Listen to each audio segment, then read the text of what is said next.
Hắn đuổi rồi, lên đâu chạy dây rồi đó, lại nào không không một lên đấy không không một thổi xoáy nó không lên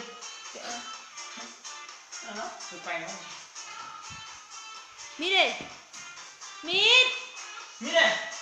ê còn vanh qua này ê đặt cái bên đính này cơ qua mặt lại nhìn mặt đấy mít này mít mít đi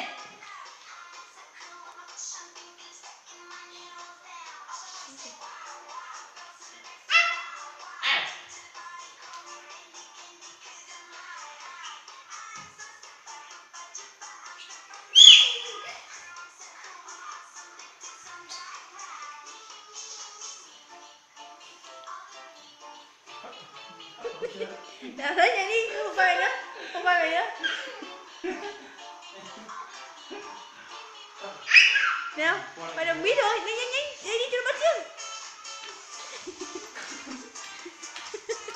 mày đồng biết rồi nào nước vào thì đỡ là nhôm nào